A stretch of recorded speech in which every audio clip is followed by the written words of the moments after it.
원어를 통해 배우는 묵시복음 34번째 시간으로요. 은혜를 입은 노아와 홍수로 임한 하나님의 말씀이라는 제목으로 같이 상고하도록 할게요.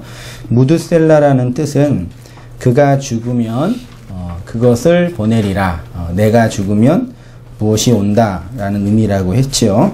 에녹 때의 사람들은 무드셀라가 죽으면 무엇인가 온다는 것을 알았을 것이고, 계시가 점진적으로 발전해 간다는 측면을 본다면 그가 죽으면 온다는 것이 이제 홍수라는 것을 이제 더 알아가게 됐을 것입니다.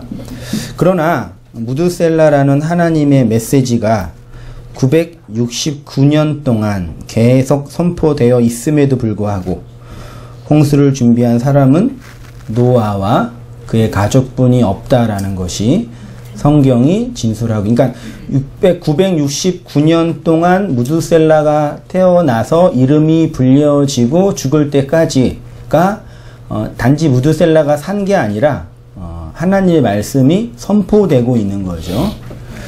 그런데 오직 한 사람만, 한 가족만 그 메시지를 이해하고 메시지를 따라 홍수를 준비하게 된 거죠. 그게 노아죠. 그럼 노아에게 어떤 일이 있었기에 이렇게 의인으로 믿음으로 살았을까라는 거를 본문을 통해 알 수 있는데, 1절부터 7절까지는 좀 분위기가 어떠셔요? 좀 부정적이고, 하나님 죄악, 마음의 계획이 악, 그리고 심지어 쓸어버린다. 하나님이 쓸어버린다고 그러세요. 빗자루 들고 쓸어버리시는 것처럼 당신이 창조한 인간을 당신이 쓸어버린, 되게 부정적이죠. 심지어 한탄하셨죠. 그러나 8절에 노아는 여호와께 은혜를 입었다 이렇게 되어 있네요.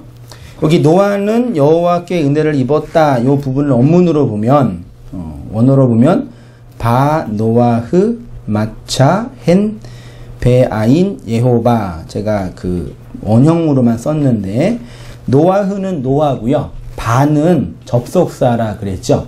접속사는 그리고, 그런데, 그러나 등등이 있는데, 바는 그러나도 되고 그리고도 되고 그런데도 돼요. 문맥에 따라 이제 번역을 하는데, 문맥을 따라 번역할 때는 그러나가 괜찮죠. 다 이렇게 하나님이 이렇게 세상이 악했는데 그렇지만 노아는 은혜를 입었다. 그래서 영어 성경도 대충 한 10권 정도 보니까 엔드로 번역한 곳은 하나만 있고 다 벗으로 번역했어요. 그러면 엔드가 맞을까요? 벗이 맞을까요? 문맥상 벗 같죠? 그러나, 근데 또 자세히 보면 그런데도 돼요. 그리고도 될 수 있어요. 아무튼 대중 보편적인 흐름은 그러나 노아는 그러나 노아는 여호와께 이보다 됐죠. 여기가 이제 바 노아흐 마차가 각주를 썼는데 찾다, 얻다 그런 뜻이거든요. 그러니까 한글 성경은 은혜를 입었다가 맞자예요. 근데 이게 그 수동태가 아니라 능동태로 되어 있으니까 노아는 찾았다, 발견했다, 이르렀다 직역하면 뭘요? 헨, 은혜를. 어떤 은혜요? 배아인, 배는 전치사 어디 안이란 뜻이고, 아인은 많이 들어보셨죠? 눈이에요. 눈 안에 뭘요? 여호와. 그러니까 여호와의 눈 안에 있는 은혜를 발견했다 직역을 하면요, 그걸 한글 성경이 노아는 여호와께 은혜를 입었다라고 번역을 한 거예요. 그러니까 노아가 다른 사람과 당시의 대부분의 사람과 다르게 방주를 지을 수 있었던 원인 중에 하나는 아인 배, 은혜, 여호와의 눈 안에 있는 은혜를 발견했기 때문에, 혹은 찾았기 때문에, 혹은 이르렀기 때문에 한 거죠. 번역만 하자면요. 근데 눈을 의미하는 아인이 사전을 보니까 눈뿐만 아니라 샘물도 의미해요. 그래서 샘에서는 뭐가 나와요? 물 나오죠. 그래서 물은 말씀을 상징하니까 그러니까 눈은 또 말씀이 나오는 곳이라고도 확장해서 번역할 수 있어요. 그러니까 노아는 여호와의 샘물 안에서 흘러나오는 말씀, 무두셀라, 그가 죽으면 그것을 보낸다라는 말씀을 발견해서 120년 동안 방주를 지었다, 만들었다라고 추측하고 추론할 수 있겠죠. 마치 예수님께서 그 비유에서 그 밭에 숨겨진 보화를 발견하여서 자기의 가진 모든 것들을 팔아 그 밭을 산 것처럼 뭘 발견한 거죠. 그걸 은혜가 임했다라고 번역을 할 수 있는 거예요. 아무튼 노아가 여호와의 은혜의 말씀을 어떻게 발견했냐면 노아 시대 하나님이 주신 말씀은 무두셀라였겠죠. 다른 거 있었을까요? 정황상 무두셀라가 태어나고 그 다음에 이제 7장에 하나님께서 그 홍수를 보내니까 방주를 예비하고 준비하라고 이제 하시죠. 그러니까 무두셀라라는 메시지를 보내고 또 어떤 그 계시의 어떤 경험을 통해서 방주를 짓게 된 거겠죠. 어떻게 했는지는 성경이 말하고 있지 않습니다. 무두셀라를 보내셨습니다. 노아가 발견한 여호와의 말씀은 무두셀라이죠. 그 말씀, 즉 여호와의 눈 안에서 하나님의 은혜를 발견했다는 것이고, 그리고 그 은혜는 구체적으로 120년 동안 방주 짓는 것으로 나타난 거죠. 방주는 당연히 뭘 상징한다고요? 네, 그리스도를 상징하고, 그래서 방주를 짓다, 그리스도를 짓다. 우리 신약 성경으로 등가 번역하면 성전을 세운다. 마음의 성전, 하나님의 교회를 세우고 성전을 세우고 교회를 세운다. 그게 방주 짓는다. 그런 의미라고 할 수 있겠죠. 또 돌아가요? 크세요. 네. 이 소리예요. 이게 맛이 갔나? 마이크 얘도 열받아가지고 냉각하고 있는 냉각팬 돌아가는 것 같아요. 자, 아무튼 그렇습니다. 자, 무두셀라라는 하나님의 말씀은 은혜를 입은 노아로 하여금 방주를 짓게 하였습니다. 이 세상 모든 사람들은 먹고 마시고 시집가고 장가가고 사고 팔고 집 짓는 일이 전부라고 생각해서 방주 밖에서 지냈는데 노아는 방주를 지으며 살았습니다. 방주는 고페르 나무와 역청으로 만들었는데 그 내용은 무두셀라라는 말씀으로 지은 거죠. 이 은유적인 표현 이해할 수 있으시겠어요? 예. 하나님의 말씀에 의해서 방주가 지어진다. 그렇게 표현한 겁니다. 제가 이렇게 한번 고민해 봤습니다. 교회는 무엇으로 지어지는가? 교회는 뭘로 지어져요? 돌멩이로 지어지는 게 아니라 돈으로 지어지는 게 아니라 그리스도의 말씀으로 지어지죠. 그 그리스도라는 말씀은 뭐냐? 그리스도에 담겨진 성도 자신을 의미하죠. 그래서 성도는 역사 속에서 말씀으로 교회를 세우고 세워진 교회는 다시 말씀을 선포함으로 성도, 교회를 세우는 거죠. 말씀이 교회를 세우고 교회가 말씀을 전파하여서 다시 교회를 세우고 그게 교회를 짓는 거예요. 성전을 건축하는 거고요.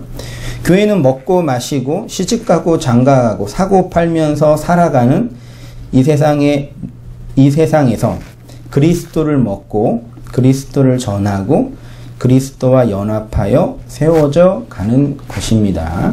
그러니까 무두셀라라는 여호와의 말씀은 필연적으로 뭐와 연결되겠어요? 네, 방주를 세우고 방주를 짓는 일로 연결되겠죠.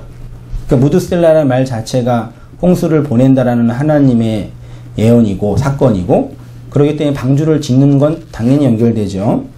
그리고 그 사이에 무두셀라라는 말씀의 진의를 발견하고 깨닫게 된 안식을 의미하는 노아가 있는 거죠. 그러니까 성도는 언제 안식할 수 있냐면 이 아래의 세상으로 주어진 말씀, 즉 먹고 마시고 시집가고 장가가는 이 말씀에 속듯 그리스도를 먹고 그리스도와 결혼하여 진리를 낳는 것을 통해서 안식하게 된다라는 뜻입니다. 지금도 하나님이 보내시는 무드셀라를 통해서 하나님의 말씀은 계속되고 있지만 대부분의 사람들은 무드셀라와 상관없이 방주 밖에서 먹고 마시고 시집가고 장가가며 살아가죠. 제가 왜 이렇게 먹고 마시고 시집가고 장가가는 걸 얘기 쓰냐면 누가복음 17장 26절에 노아의 때에 예수님께서 평가한 표현이 이거기 때문에 그래 같이 한번 읽어보도록 하겠습니다. 시작. 노아의 때에 된 것 같이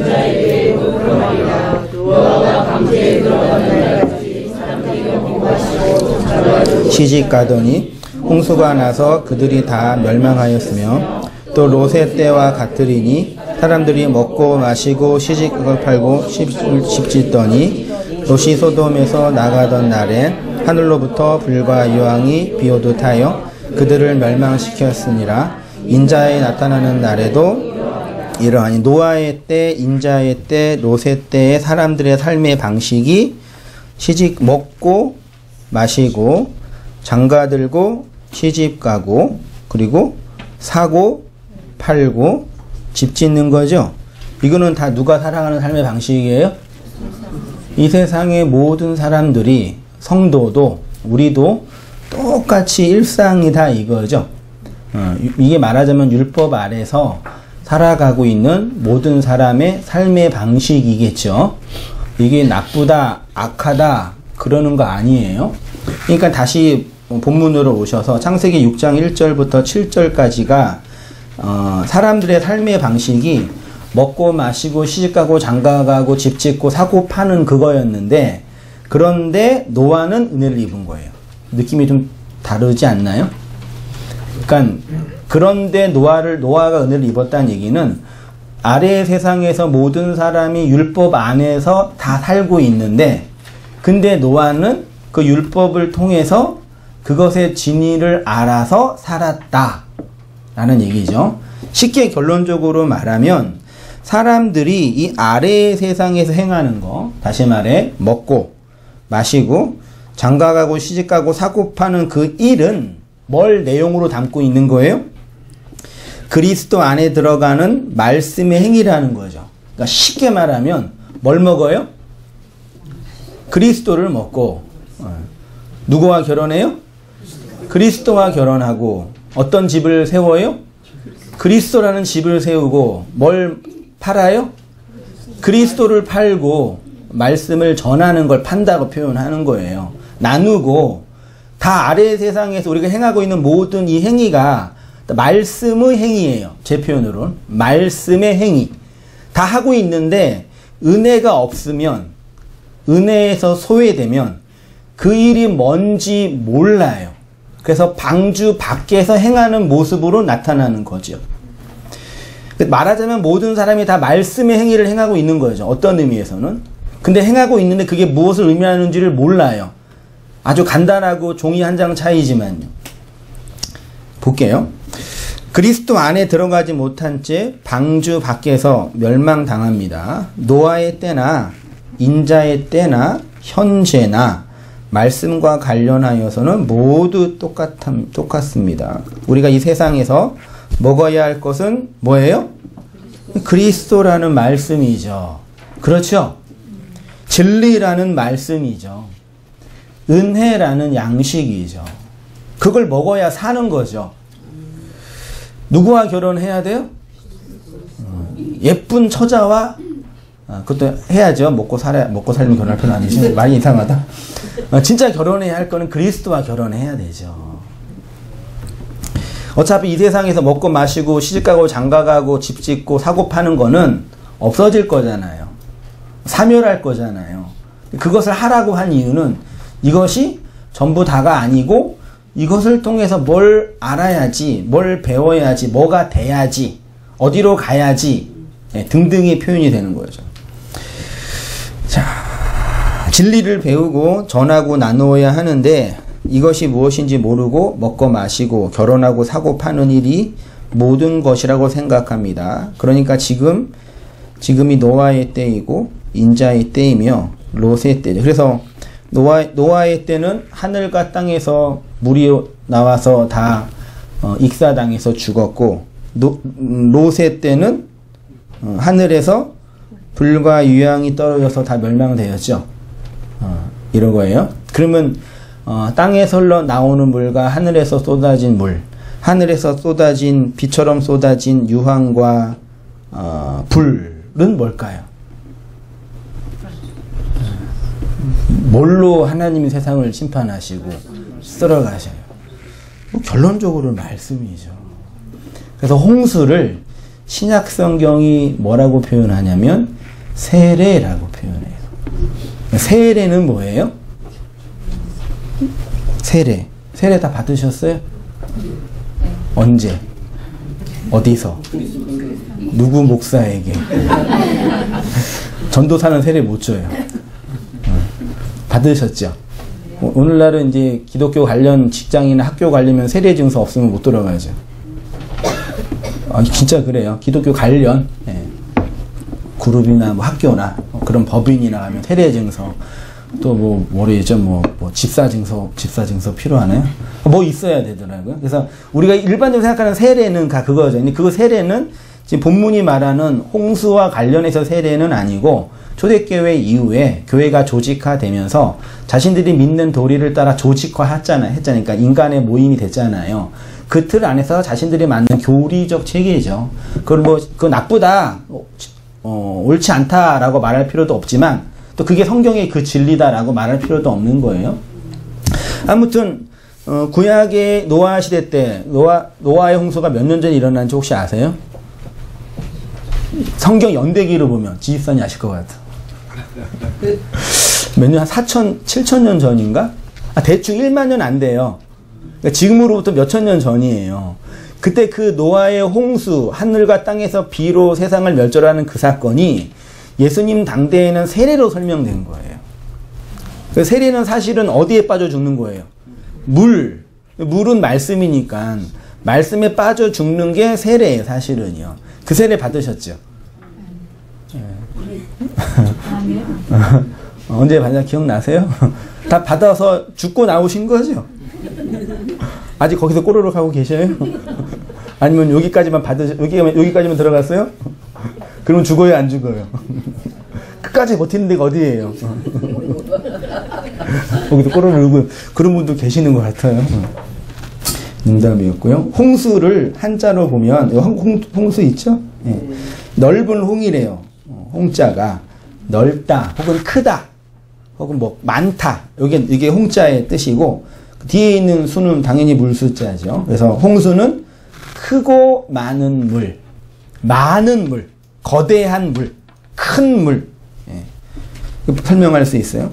그래서 하나님이 홍수로 세상을 심판하셨는데 그 이유에 대해서 이렇게 되고 있죠. 같이 한번 읽어보겠습니다. 빨리 시작. 그때 온 땅이 하나님 앞에 부패하여 포악함이 땅에 가득한지라 하나님이 보신즉 땅이 부패하였으니 이는 땅에서 모든 혈육 있는 자의 행위가 부패함이었더라. 하나님이 노아에게 이르시되 모든 혈육 있는 자의 포악함이 땅에 가득함으로 그 끝날이 내 앞에 이르렀으니 내가 그것들을 땅과 함께 멸하리라. 내가 홍수를 땅에 일으켜 무릇 생명 기운인 모든 육체를 천하에서 멸절하리니 땅에 있는 것들이 다 죽으리라. 그러나 너와는 내가 내 언약을 세우리니 너는 내 아들들과 내 아내와 내 며느리들과 함께 그 방주로 들어가고 혈육 있는 모든 생물을 너희 각 암수 한 쌍씩 방주로 이끌어들여 너와 함께 생명을 보존하게 하되 되어 있네요. 하나님이 이 세상을 홍수로 심판하신 이유를 한마디로 말하면 부패, 죄, 근데 한마디로 말하면 하나님 마음에 안 들어서 동의할 수 있으세요? 그러니까 우리가 일반적으로 이해하는 홍수 심판론은 이거예요. 그러니까 하나님이 만든 인간들이 하나님 마음에 안 들어서 그 마음에 안 든 이유는 죄와 악, 어려서부터 생각하는 모든 것이 악하기 때문에 그냥 개도하고 개선하는 게 아니라 어떻게 하는 거예요? 그냥 쓸어버려서 다시 시작하는 모양. 그래서 홍수 심판은 되게 그 절대 군주가 백성들을 막 그렇게 억압하는 모양새로 일반 사람들이 이해해요. 교회 다니는 분들도 대부분 그렇고요. 근데 홍수가 세례라고 한다면 또 의미가 달라지죠. 그렇죠? 쉽게 말해서 6장 11절 이하에 하나님이 땅을 멸하고 기식하고 혈육 있고 호흡하는 모든 생물을 다 죽이겠다. 죽이셨다라는 거 안에는 누구를 죽이셨다라는 거예요? 이 땅 아래서 땅에 호흡을 하고 있는 부패와 악이 가득한 나의 말하자면 옛 자아를, 옛 사람을 하나님의 말씀이라는 그 진리로 익사시켜 죽여서 다시 나오게 하는 거죠. 그게 세례잖아요. 그게 세례죠, 사실은요. 그건 다 동의해요. 사실 홍수가 그거예요. 그러니까 어떤 절대군주가 세상을 멸절하는 차원 정도로만 해석하면 그건 올바른 해석이 아닌 거죠. 아무튼 뭐 그렇습니다. 하나님이 노아에게 당신이 창조한 인간을 땅에서 쓸어버리기 위해서 홍수를 보내신다고는 표현하고 있습니다. 근데 홍수라는 히브리어를 보니까 이게 맞불이래요. 히브리어로요. 맞불. 이게 홍은 넓은 거죠. 그 수는 물이잖아요. 근데 맞불은 사실 홍수가 아니라 앞에 홍만 해당해요. 네, 넓은 거. 그 뒤에는 뭐가 있어야 돼? 물을 의미하는 뭐가 있겠어요? 마임이 있어야 돼. 그래서 홍수는 맞불 마임이에요. 원문으로 보면. 그러니까 우리는 당연히 맞불을 홍수로 이렇게 번역하고 있죠. 아무튼 맞불 마임은 많은 물, 큰 물, 거대한 물, 어마어마한 물. 그래서 땅을 다 엎어버리는 물. 그러니까 물이 무서운지는 저는 경험을 많이 못했지만 이번에도 인도네시아 그 쓰나미 때문에 물이 해안가에 있는 도시를 삼키는 것은 들어봤는데 그 일본 대지진 때도 봤는데 이번에도 그거 말 뭐가 있었냐면 이한유라 뭐라 그랬나? 물이 계속 못에 들어가니까 땅이 액체화로 변하는 거예요. 그래서 막 반경 몇 킬로의 땅이 반죽처럼 변해서 땅이 막 1km 움직이는 거예요. 그래서 거기가 아침에 올 때 뉴스를 언뜻 보니까 그 지역을 그냥 무덤으로 지정하겠다라는 얘기를 한다고 그 정부에서.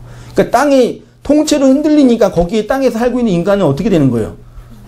그냥 무덤이 되는 거예요. 그러니까 물이 갖고 있는 거대한 힘이죠.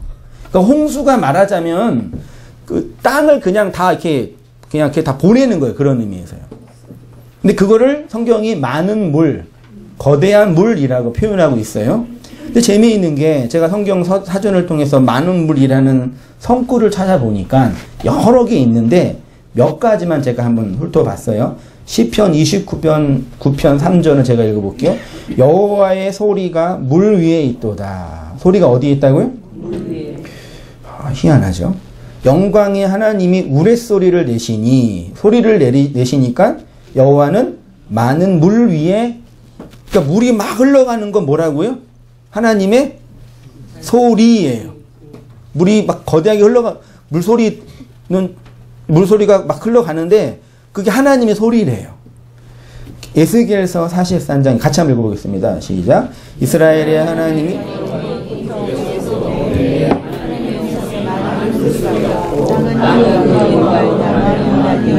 네, 이거는 이제 에스겔서는 그 하늘 성전 이야기, 하늘 성전에 동쪽에서 이제 물이 흘러나오는데 그 물이 흘러나오는 게 뭐라고요? 하나님의 소리예요. 그러니까 성전에서 소리가 나오는 거예요. 근데 그 소리는 눈으로 보지 못하니까 눈으로 볼 수 있게 한 것이 그 물이라니까. 물이 말씀이고 말씀이 소리고, 그러니까 소리가 그림으로 보여진 것이 그게 물이고, 물이 소리로 난 게 말씀이고, 이렇게 표현하고 있는 거죠. 그걸 또 이제 빛이라고도 표현하고 있네요. 계시록 1장 15절은 제가 보겠습니다. 그의 발은 풀무에 단련한 빛난 주석 같고 그의 음성은 많은 물소리. 하나님의 음성, 예수님의 음성이 많은 물소리래요. 계시록 19장 6절 같이 한번 읽어보겠습니다. 시작. 또 내가 들으니 허다한 무리의 음성과 같고 많은 물소리와도 같고 큰 우레소리와도 같은 소리로 이르되 할렐루야 주 우리 하나님 곧 전능하신 이가 통치. 여기 많은 물소리는 누구의 소리일까요? 내가 들으니, 이거 그 요한이 들은 거죠. 허다한 누구예요? 무리의 음성과도 같고 많은 물소리죠. 이거는 그 24장로랑 소위 말해서 성도들의 소리예요. 계시록 19장에는요. 그러니까 계시록 1장에서는 예수님의 소리인데 그 소리를 또 누가 내요? 교회가 내고 있는 거예요. 그래서 요한이 그 교회가 내는 그 소리가 많은 거대한 소리다라고 표현하고 있어요. 많은 물에는 무엇이 나냐면 소리가 납니다. 물과 소리가 의미하는 것은 당연히 하나님의 말씀, 하나님의 음성이죠. 쉽게 말해 홍수는 뭐라고요? 하나님의 말씀이고 하나님의 소리예요. 그래서 하나님의 말씀의 소리가 우리에게 떨어지면 어떻게 돼요? 위로가 되고 격려가 되고 희망을 얻고 회복이 되고 뭐 없나요? 안식이 되고 그래요. 그거 맞아요. 근데 이제 많은 물소리의 기능은 뭐냐면 그냥 어떻게 하는 거예요? 나의 존재 기반, 땅에 우리가 존재하잖아요. 나의 존재 기반을 어떻게 해요? 그냥 쓸어버려요. 할렐루야. 이게 뭔지 아세요? 그러니까 우리가 우리 성도님들 이렇게 온당에 오셔서 예배 드리시고 말씀 듣고 말씀 나누는 이유는 솔직히 뭐 인간적인 어떤 위로나 그런 인간적인 위로가 나쁘다는 얘기는 아닙니다. 그 어떤 TV 보면서 느끼는 위로 그거 있지요. 연속극 보시면서 그 노래 들으면서 느끼는 그 정서적 위로 있지요. 세상 노래든 뭐 찬송가든 그런 위로 나의 인간의 위로 인간적 위로를 얻고 싶어서 오시는 건 아니잖아요. 심지어 뭐 금전적인 어떤 이득을 위해서 오히려 손해보지. 이 시간에 알바라도 하면 시간당 얼마인데 그것도 있고 그런 걸 얻으려 오시는 거 아니잖아요. 그러면 저와 여러분 동일하게 동의하고 인정하는 거는 하나님의 말씀을 들으려고 오는 거죠. 이 부분에서는 모두 동의하시죠. 근데 이 말씀을 듣는다라고 할 때 이게 아까 제가 처음에 표현했던 것처럼 나의 삶에 좀 도움이 되고 나한테 지금 이게 안 되는데 이 말씀이 이렇게 나한테 오면 내가 이렇게 개선이 돼가지고 좀 내가 좀 더 좋아지고 그런 차원의 말씀을 기대하는 분 계셔요? 있으시잖아요. 그게 우리의 마음인 건 저도 알아요. 그러니까 또 엄밀한 의미에서는 또 하나님이 그렇게 우리를 인도하셔요. 그렇게 말씀을 들으면서 나를 하나하나 이렇게 다루시고 위로를 하시고 인도하시고 간섭하시는 하나님의 말씀을 들어서 이렇게 된 거잖아요. 그런 게 있어요, 사실은요.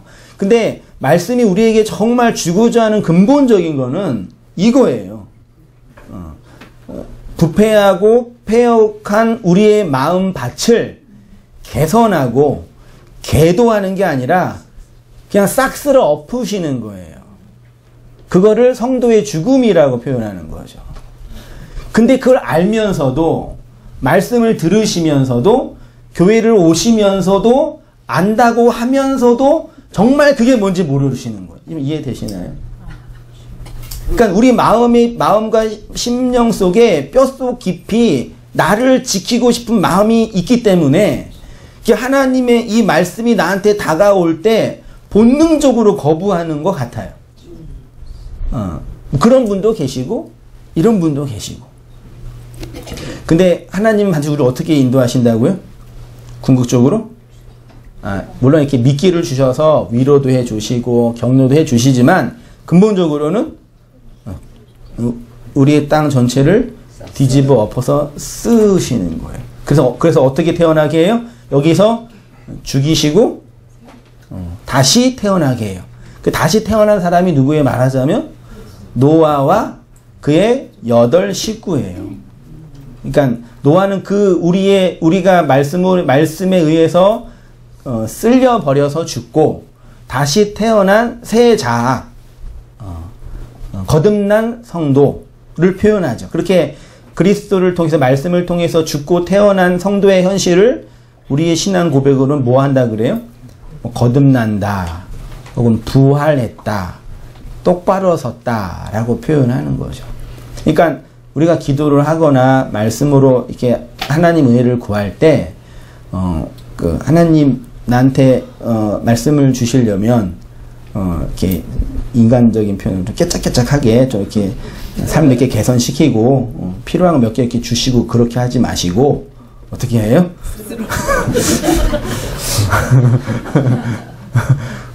그런 기도가 나오는 거예요. 왜냐하면 우리가 경험을 하니까요. 말씀이 그런 힘이 있다니까요. 그 얘기를 하는 거죠.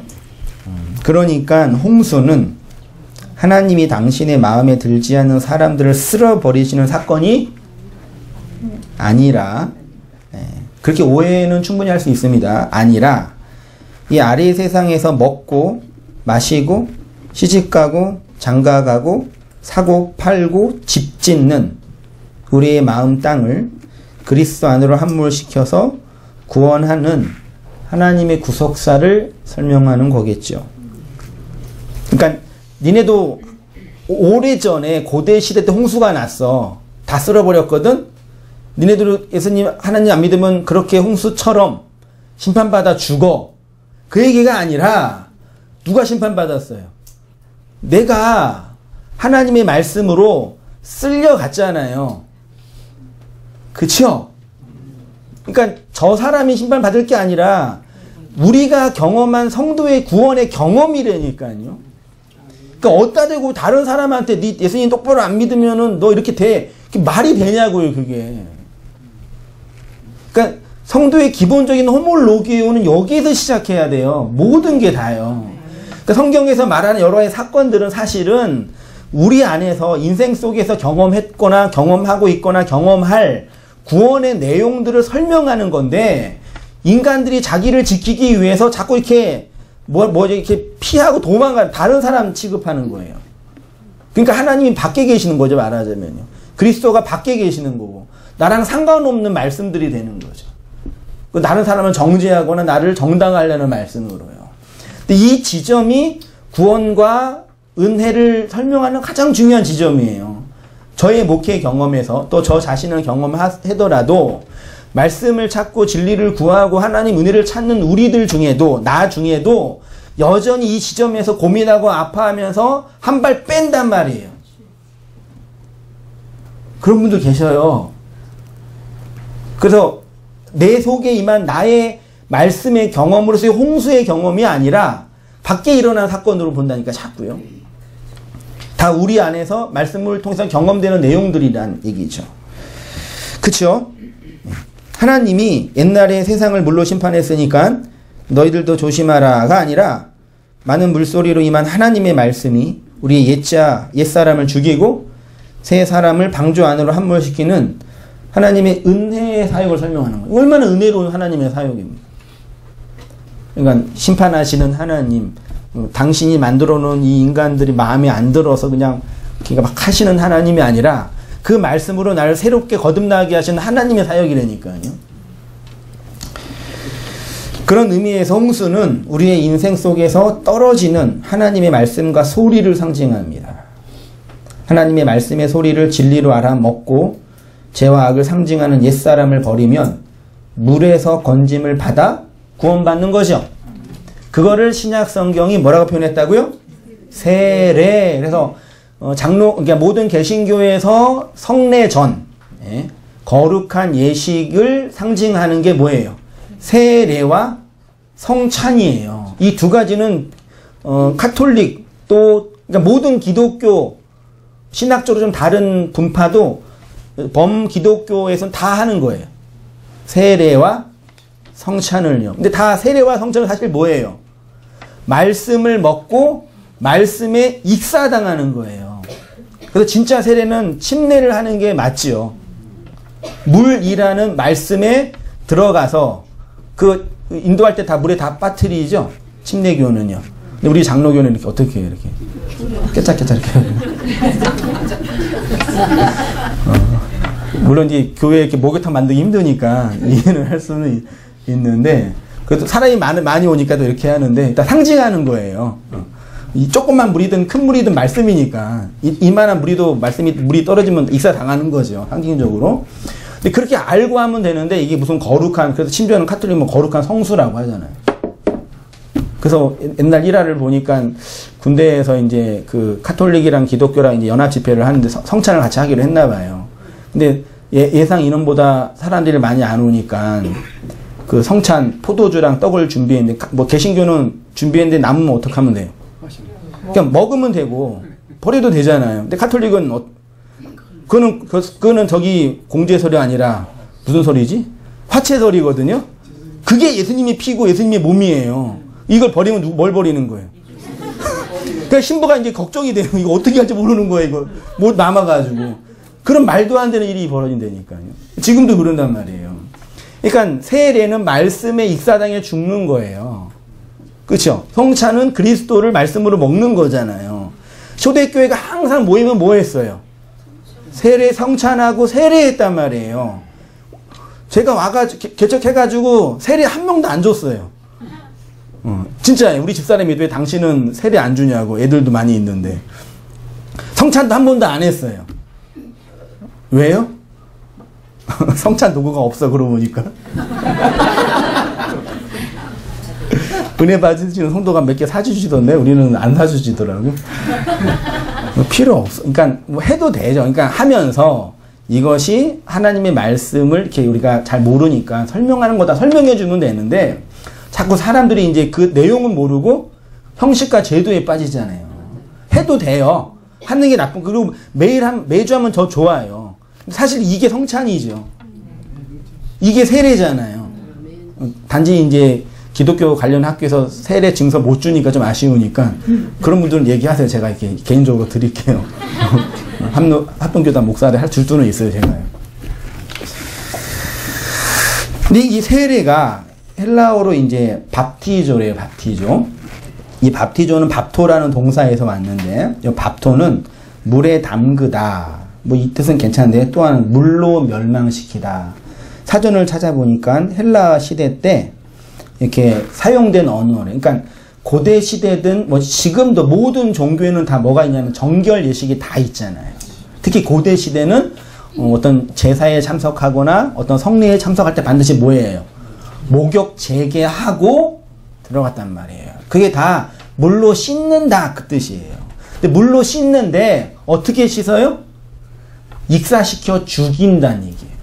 그냥 깨끗하게 씻는다는 얘기는 다른 의미로는 뭐예요? 물에 담겨서 익사시킨다, 멸망시킨다라는 의미가 요 밥토라는 단어에 헬라 시대 때 사용이 됐던 단어래요. 그것을 신약교회가 그대로 차용해서 세례를 준 거죠. 그래서 성경에서 세례를 준 사람이 누구예요? 요한이죠. 요한이라는 이름이 많아서 앞에 세례와 사도를 붙여가지고 분리를 했죠. 세례 요한이 세례를 줬죠. 마태복음 3장 1절 제가 볼게요. 그때 세례 요한이 이르러 유대 광야에서 전파하여 말하되 회개하라 천국이 가까이 왔느니라 하였으니 그는 선지자 이사야를 통하여 말씀하신 자라. 일렀을 때 광야에 외치는 자의 소리가 있어 이르되 너희는 주의 길을 준비하라 그가 오실 길을 곧게 하라 하였으니 이는 요한이 낙타 털옷을 입고 허리에 가죽띠를 띠고 음식은 메뚜기와 석청이었더라. 이때 예루살렘과 온 유대와 요단강 사방에서 다 그에게 나와 자기들의 죄를 자복하고 요단강에서 그에게 뭐 했어요? 그래서 고대 시대 지금도 그 어디지? 인더스강인가? 인더스강 엄청 더럽잖아요. 근데 그게 정결한 생수라고 신의 물이라고 해서 거기에서 씻어요. 똥물인데 신의 물이라고 생각해서요. 똑같은 거예요. 성경에서 물세례를 준 사람은 세례 요한이죠. 요한 뜻이 뭐죠? 여호와는 은혜롭다. 여호와는 은혜이시다. 여호와가 은혜를 주신다. 라는 뜻이 뭐라고요? 요한이에요. 노아가 어떻게 왜 방주지었어요?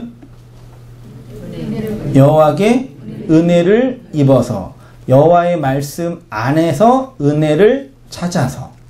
그러니까 은혜를 받은 사람이 다 뭐 했어요? 말하자면요. 세례를 준 거예요. 정황상 보세요. 하나님의 은혜를 안 노아와 여호와는 은혜롭다라는 뜻을 가진 요한이 뭐 했냐면, 노아는 방주를 예비하여 홍수를, 그러니까 노아가 120년 동안, 추론상 120년 동안 방주를 진 것으로 사료되는데, 방주를 어디서 졌냐면 산 중턱쯤에 졌어요.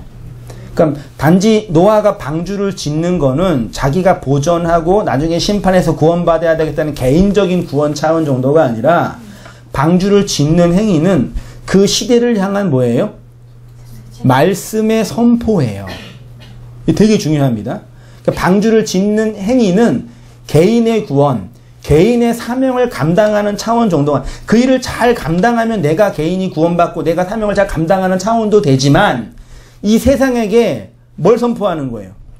하나님의 말씀을 선포하는 거예요. 생각해 보세요. 120년 동안 온 가정이 다 모든 세상 사람들은 먹고 자고 입고 하는 일에 매진하여 살고 있는데, 그 일을 하면서도 특정한 날과 장소에 모여서 방주를 짓는 거예요. 그 사람들이 뭐라 그래요? 노아 미쳤다고. 너무 그러지 마세요. 뭐하냐 노아야. 여기 배 지어. 그때는 배가 있었는지 모르겠지만 방주라는 걸 지어, 태바라는 걸 지어. 막 집을 지으니까 뭐 하려고, 언제 쓰려고 그러는 거예요? 뭐라 그러겠어요? 120년 후에 하나님께서 홍수로 심판하신다고 했어. 이게 뭐예요? 말씀 선포자인데, 사실 그 말씀을 누가 한 거예요? 무드셀라가 한 거잖아요. 근데 그 얘기를 아무도 안 들었다니까요. 아무도 안 들었겠죠, 진짜? 그리고 마지막 비가 와서, 무드셀라가 죽고 비가 와서 물이 차고 있을 때 밖에서 살려달라고 그랬겠죠. 그러니까 이런 측면으로 말씀을 본다면, 말씀을 듣고 있는 우리들의 내면과 이웃들의 모습을 본다면, 어떤 의미에서는 말씀이 이렇게 선포되고 있는 거죠. 또 한편으로는 말씀이 안 들린 것이기도 하죠. 그러니까 준비를 못하는 거겠죠. 요한은 회개하라고 선포하며 물세례를 베풀었습니다. 이들이 한 행동은 각각 다르지만 모두 누구를 예비하고 준비하는 것이냐면 그리스도를 예비하고 받아들이게 하는 겁니다. 그러니까 어떤 의미에서는요, 이렇게 공동체적으로, 집단적으로 표현하자면, 일주일에 정한 시간과 장소에 모여서 예배라는 형식, 모임이라는 형식, 말씀 나눔이라는 형식을 하고 있는 건 뭐 하는 거예요? 방주 짓는 거예요. 말씀으로 짓는 거라고요. 그 방주를 짓는 게 교회를 짓는 거고, 복음을 전하는 거고, 나를 하나님의 성전으로 짓는 거예요. 여러분, 이렇게 어떤 분은 모임 폐기론, 굳이 정한 시간과 장소에 모여서 하냐, 그냥 자유스럽게, 자연스럽게 모이고 싶으면 모이고 하지 라고 말씀하시는 분들이 계시는데, 물론 우리 한국교회 그 문맥상으로는 이해는 돼. 하도 많이 모이기를 피하는 어떤 이들의 습관과 같이 나쁘면 안 되고, 맨날 모여야 되고, 모여서 기도, 이런 어떤 소위 말해 뭐라 그럴까, 율법적 그런 행위에 매여 있어서 그렇게 막 모이는 것도 억압받는 것처럼 생각하는데 아니죠. 그러니까 더 쉽게 말하면요, 일주일에 한 번이건 뭐 두 번이건 정기적으로 모였는데, 우리 지체들처럼 3교대 해서 막 한 달 동안, 두 달 동안 못 와요. 직장 때문에. 그럼 어떻게 돼요? 어떻게 돼요? 한번 해보셨어요? 네? 까먹어요. 옷당기를 까먹은 게 아니라 말씀을 까먹는 것처럼 느껴져요. 마음이, 그러니까 한편으로 보면 갈급하기도 하고, 한편으로는 은혜에서 멀어지는 듯한 느낌이 들어요. 맞나요? 잘 이해가 안 되시면 한번 해보세요, 진짜. 진짜 멀어져요. 그래서 제가 목회를 하면서, 저도 이제 어쨌든 율법적인 한국교회 틀 안에서 가능하면 자연스럽고 자유스럽게 특별한 조직 안 만들고 이렇게 하고 싶어요. 그리고 그런 기조는 변하지 않았는데, 그렇지만 또 한편으로는 사람들의 내면과 속을 보면은요, 그렇게 할 수만 없는 걸 경험해요. 그러니까 우리의 경험, 우리가 여태까지 한국교회를 경험해온 이 환경 속에서 좀 적용할 부분이 있지, 모여서 하나님의 말씀을 공적으로 나누든, 사적으로 나누든, 성경을 공부하든, 혹은 고백을 하는 그 과정이 우리가 항상 하면 습관돼서 모를 수 있지만, 우리를 얼마나 크게 세운다는 걸 여러분 아셔야 돼요. 여러분은 혹시 그걸 몰라도 저는 그걸 알아요. 제가 개척을 하고 5년 동안 말씀 사역을 하면서 어떻게 됐겠어요? 제 개인적으로? 저는 한 번도 주일날 빼먹은 적이 없거든요. 어떻게 됐겠어요, 제가? 거룩하게 변하는 거예요. 여러분 인정 안 하시겠지만, 하나님이 그 말씀 속에서 나를 이렇게 다루시고, 간섭하시고, 인도하시는 그 과정이 제 개인적으로는 보인다고요. 이해되시나요? 저는 알아요. 이렇게 이전과 다르게 경험한 측면에서는요. 근데 그건 성도님도 마찬가지라니까요. 물론 이제 어떤 바쁜 일상과 어쩔 수 없는 환경 때문에 이렇게 매여서 못 오거나 늦게 올 수도 있는데, 특별하게 아니고서는 그런 정기적인 말씀의 현장 안에서 말씀을 나누고 말씀을 나누는 이것이 얼마나 귀하고 소중한지 다 아시죠? 앞에 있는 거 아시는 것 같은데. 그런 이 마인드를 가지고 예배에 참석하시고 성도들을 대하고 말씀을 들으시고 말씀을 나누셔요. 네. 그러니까 노아가 방주를 지었다라는 것은 그리스도를 선포한 복음 전도인 것입니다. 그러니까 어디 딴 데 가서 막 복음 전하고 하는 정도가 아니라 그렇게 말씀 속에서 있는 거죠. 방주를 만들었다는 것은 그리스도를 세웠다는 것입니다. 오늘 우리 문맥으로 하면 성전을 세우고 교회를 세우고 새 생명 가운데서 행하는 것이고 그 안에서 함께 일으키심을 받는 것입니다. 이게 하나님을 향한 선한 삶이라고 합니다. 로마서 6장 4절 같이 한번 읽어보겠습니다. 시작. 그러므로 우리가 그의 죽으심과 합하여 세례를 받음으로 말미암아 그리스도를 죽은 자 가운데서 살리심과 같이 새 생명 가운데서 행하게 하려 함이라. 바울의 표현으로는요, 우리가 그의 죽으심과 합하여 세례를 받았는데 뭐래요? 장사되었다라고. 그렇죠? 세례 받는 건 죽는 거다. 말씀 큰 물이 떨어지는 건 죽는 거다. 누구와 함께? 그리스도의 말씀이니까요. 그러니까 그리스도의 말씀 없이 죽으면 어떻게 돼요? 개고생하는 거예요. 개차서 죄송하지만, 그러니까 인생에서 이렇게 성공한 분들 얘기를 들으면 기감될 때가 많이 있잖아요. 근데 이제 고생을 하시는데 그 고생의 의미가 뭔지 모르고 그냥 하면 고생을 하게 어떤 고생이 되냐면 상처를 받아요. 그러니까 인격이 좀 파괴되는 것처럼. 그러니까 고생 많이 하면 좋은 거 아니죠. 진짜예요. 그냥 좀 평탄하게 부모님 사랑받으면서 유복하게 산 게 좋아요. 인격 형성에도 좋아요. 너무 이렇게 왔다 갔다 그러면 되게 뭐죠? 성품이 되게 예민한 부분이 있어요. 근데 그런 고생은 우리의 인격을 파괴해요. 말하자면요. 인간적으로. 그게 그리스도 없는 고생이라고요. 그래서 그런 고생을 많이 한 분들이 말하자면 인간적으로 좀 예민하죠. 근데 그런 분들이 회복할 수 있는 유일한 길은 그 고생을 했는데 이미 한 건데 어떻게 하겠어요? 어떻게 해야 돼, 지금은요?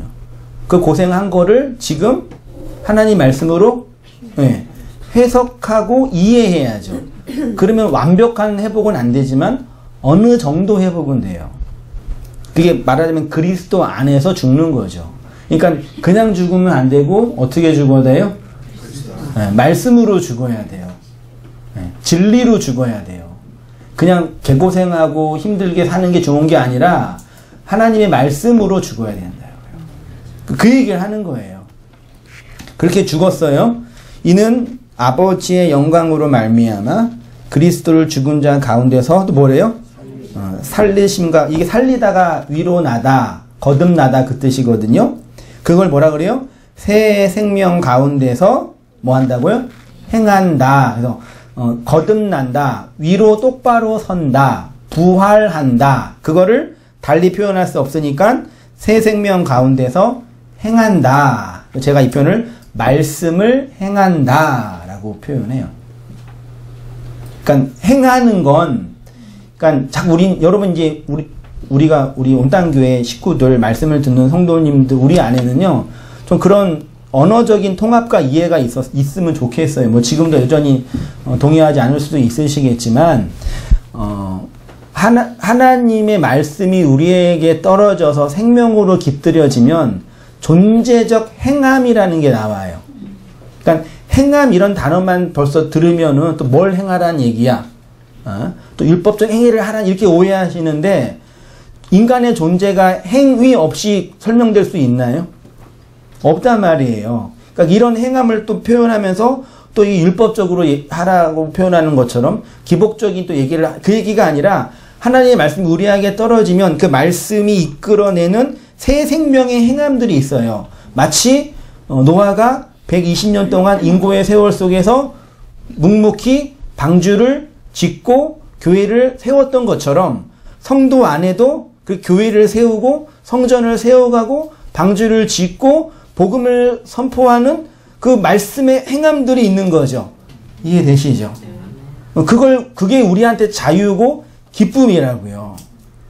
이거 우리는 너무 그동안 이게 왜곡된 방식으로 오해해서 교회에서 너무 열심히 일하고 뭐 봉사하면 그게 전부인 줄 알고 했잖아요. 그러니까 말하자면요. 한국의 개신교회 기존 교회가 하고 있는 행위들이 있죠. 그 행위들 자체는 좋은 거예요, 나쁜 거예요? 그거는 해야 돼요. 근데 우리의 문제는 뭐였냐면 그게 뭔지 모르고 더 심지어 그것이면 구원받은 줄 알고 더 심지어 이것이 하나님이 기뻐하는 일인지 알고 행한 게 문제예요. 알맹이 없이요.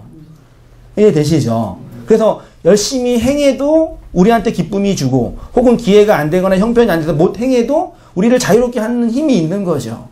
그래서 우리 성도님들이 그런 이 말씀이 우리 안에서 행하는 그 일로 만족하고 기쁘시면 좋겠고 그 인간의 행위가 퍼져나가는 이 길이는 개인의 역량과 형편에 따라 달라요. 어떤 분은 이 외적인 행동이 너무 커서 많이 나갈 수도 있고 막 일하는 거 너무 좋고 일하면서도 에너지도 얻는 분도 계시고 어떤 분은 소심하고 해서 조용히 이렇게 그건 개인의 그 존재의 성향인 거지. 그렇게 좀 이렇게 폭넓게 이해를 하면서 말씀도 듣고 역사를 좀 바라보고 해석해 내시면 좋겠어요. 더 이상 과거의 상처와 그 목사한테 상처받은 거 이렇게 원망으로 갖고 계시지 마시고 저도 편안하게 하면 어로 이제 받아들이시고 우리 집사람이 그 주중에 몇 번씩 알바를 가거든요. 미술 선생님이라. 근데 애들 그 지역센터에서 이렇게 미술을 가르치는데 원래 미술이 이렇게 돈도 많이 못 벌고 집만 바리바리 들고 다녀요. 공부할 때 돈 많이 들고 돈은 못 벌고. 근데 처음 할 때는 이렇게 맨날 짐 들고 여보 이번 주는 뭐 할까? 나한테 그걸 왜 물어봐? 커리큘럼 맨날 고민을 해요.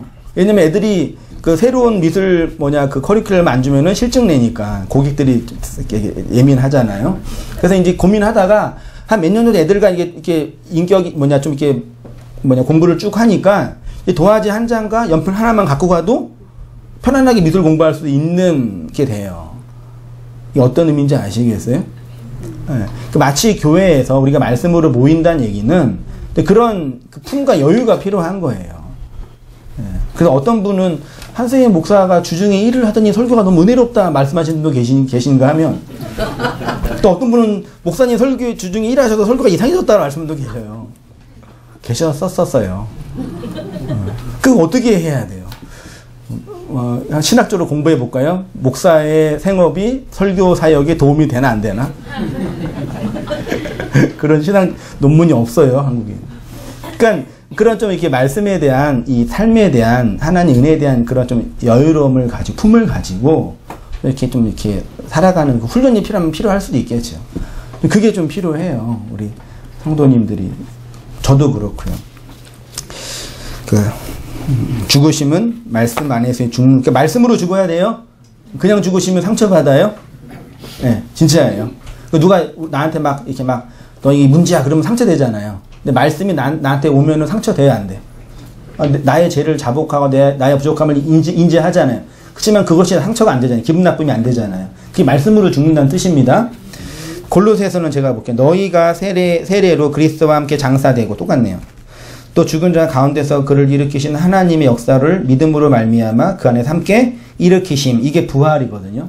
아나스타시스. 위로 똑바로 서는 거. 말씀으로 똑바로 서는 거. 베드로전서 3장 좀 같이 한번 읽어보겠습니다. 시작. 그들은 전에 노아의 날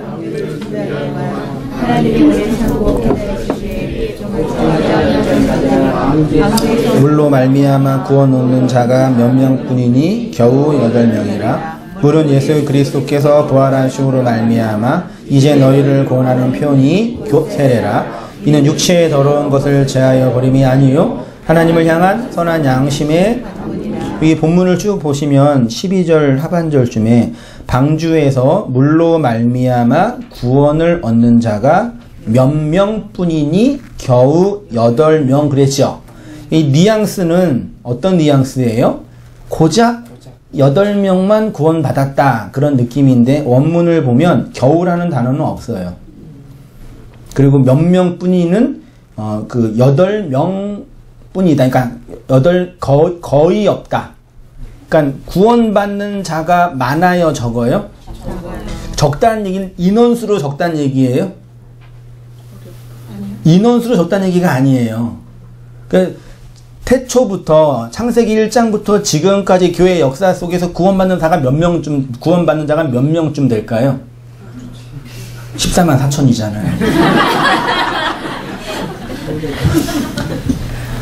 100명은 넘겠죠? 1억 명은 넘겠죠?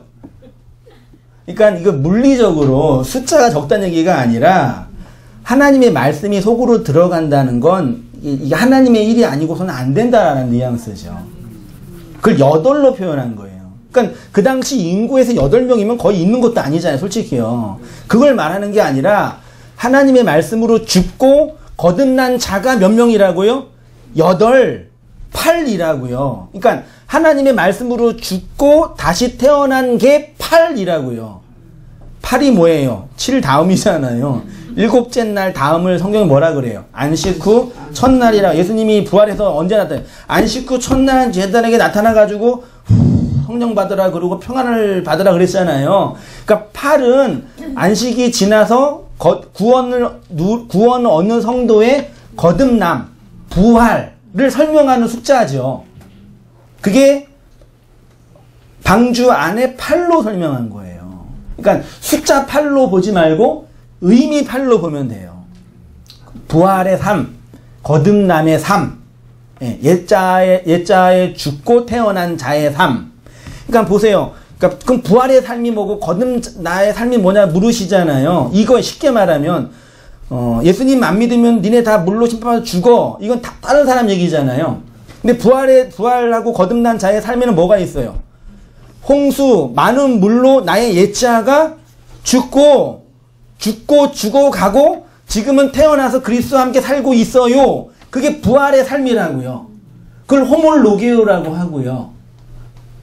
어렵지 않죠? 어려울 수도 있겠지만요. 그러니까 말씀이 내 밖에서 일어나는 사건이 아니라 전부 내 안에서 나를 경험하게 하고 내가 체험하게 하는 내 고백들이잖아요. 그게 말씀을 전하는 성도의 전도래니까요. 그래서 누가 예수님 안 믿고 뭘 잘못하면 네가 심판받고 이게 아니라 이 심판과 내용이 내가 경험된 내용이에요. 그걸로 경험되는 호몰로기오래. 그게 복음 전도예요. 그걸 거듭난 자의 성도, 부활 삶, 진리는 똑바로 말씀으로 똑바로 서 있는 삶. 말씀이 내 안에 날 똑바로 세워 가잖아요. 그렇죠? 그 얘기입니다. 8입니다.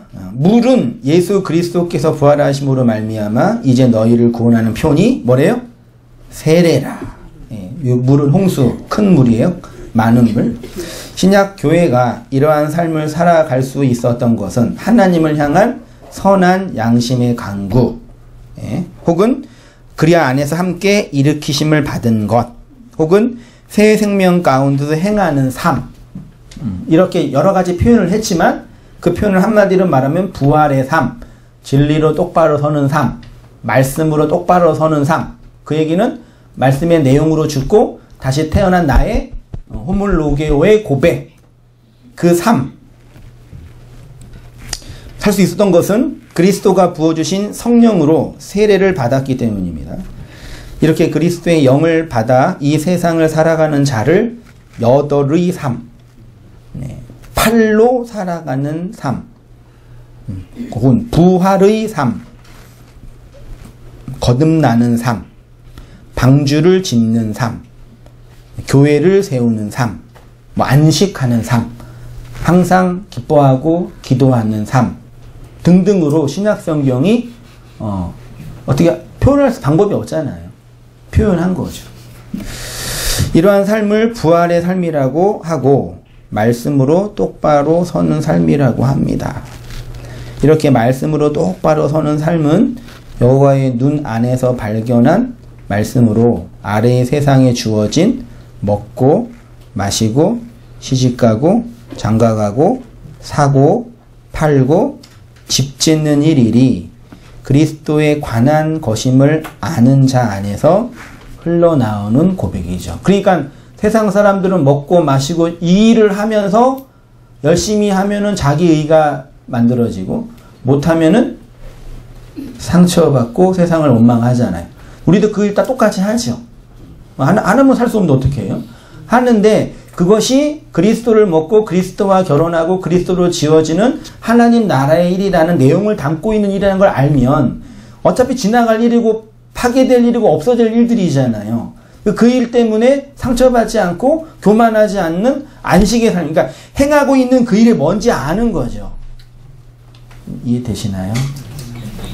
그걸 성경이 하나님의 말씀 안에서 은혜 안에서 살아가는 성도의 삶이다.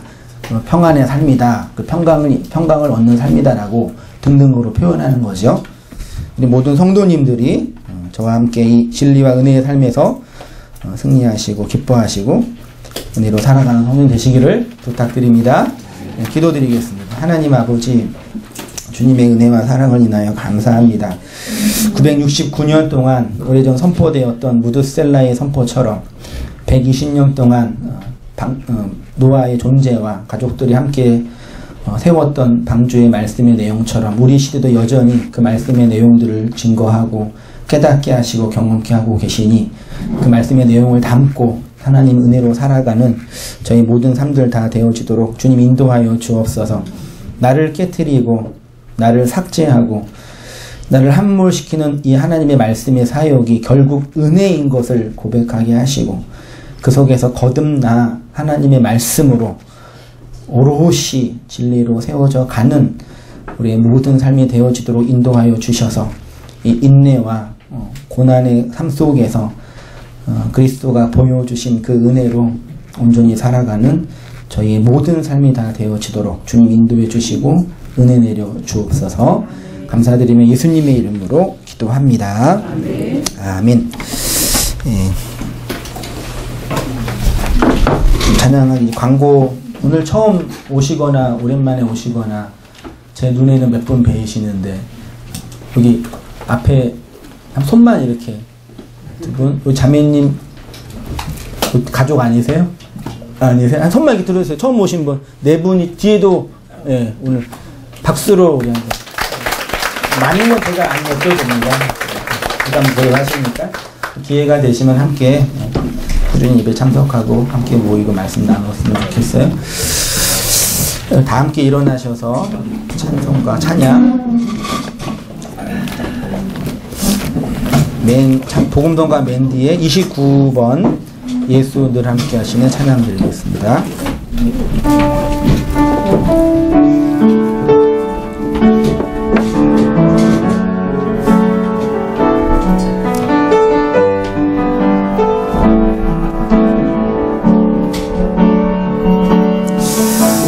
고단한 인생길 힘겨운 오늘도 예수 내 마음 아시네. 지나간 아픔도 아주 세상도 예수 내 함께 하시네. 하루를 살아도 기쁨으로 가리 예수 늘 함께 하시네. 후회도 염려도 온전히 맡기니 예수 늘 함께 하시네. 믿음의 눈 들어 주를 보리. 이 또한 지나가리라. 주어진 내 삶의 시간 속에 주의 뜻. 한 번 더 할게요. 고단한 인생길 힘겨운 오늘도 예수 늘 함께 하시네. 지나갈 아픔도 마주할 세상도 예수 내 마음 하루를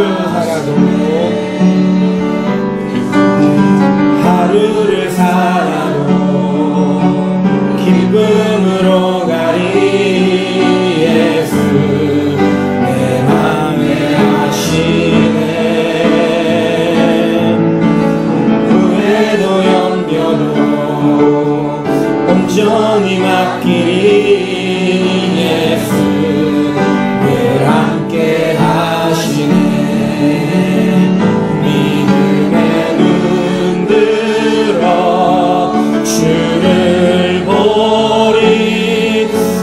또한 지나가리라. 새로워진 내 삶의 시간 속에 주의 뜻 알게 믿음의 눈